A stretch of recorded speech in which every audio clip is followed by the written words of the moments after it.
Bismillahirrahmanirrahim. Assalamualaikum warahmatullahi wabarakatuh. Ketika kita bicara persoalan bagaimana membangun generasi ke depan, sudah barang tentu kita tidak hanya bisa dikerjakan oleh ayah dan ibu, tapi juga kita berkolaborasi dengan orang atau lembaga yang kita percaya.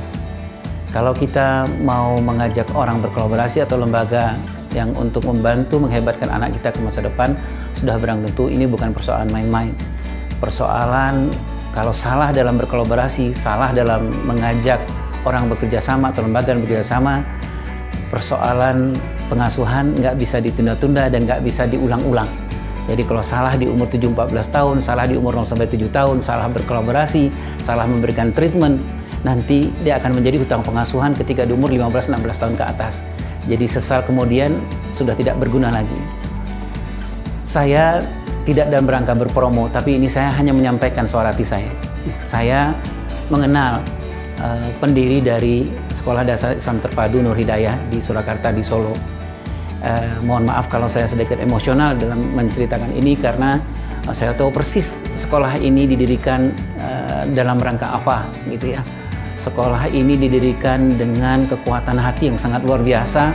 Bukan dalam rangka, insya Allah bukan dalam rangka untuk mengumpulkan keuntungan yang sebesar-besarnya.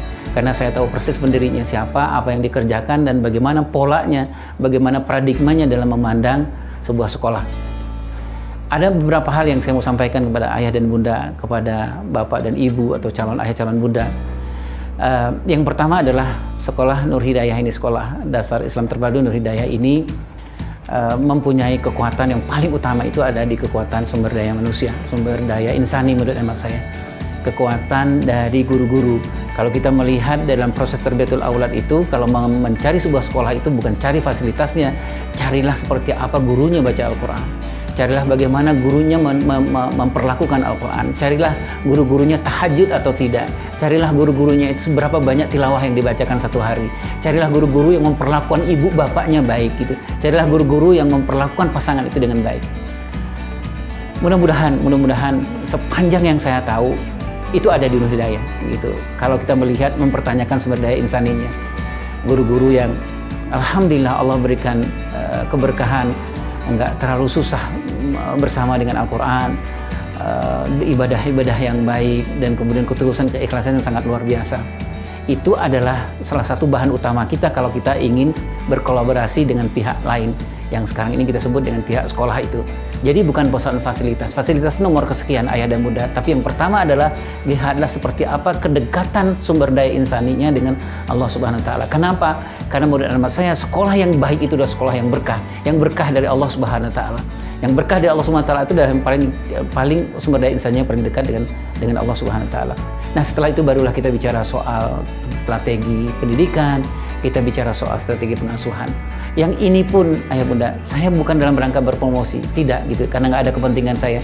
Tetapi saya menyaksikan itu strategi pengasuhan, strategi pendidikannya dilakukan terus-menerus, diperbaiki, dievaluasi, sehingga melahirkanlah anak-anak yang sangat luar biasa. Meskipun kita tidak mengatakan bahwa anak-anak itu lahir, oh jadi akan anak soleh-soleh, nggak bisa, nggak ada jaminan karena itu hak dari Allah SWT. Tapi kalau saya melihat di setiap tahap perkembangannya, anak-anak kelas 4 itu sesuai dengan tahap perkembangan anak kelas 4, anak kelas 5, kelas 6, dan selanjutnya. Ayah bunda yang dimuliakan Allah SWT, lagi-lagi saya mengatakan bahwa ini adalah amanah yang luar biasa. Jangan pernah main-main dalam berkolaborasi, memilih lembaga atau seseorang dalam bekerja sama untuk menghebatkan anak-anak kita.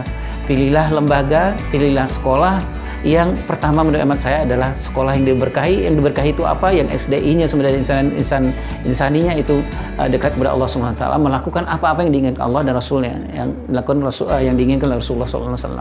Kemudian barulah kita bicara soal fasilitas dan lain-lain. Wallahu a'lam bishawab. Assalamualaikum warahmatullahi wabarakatuh.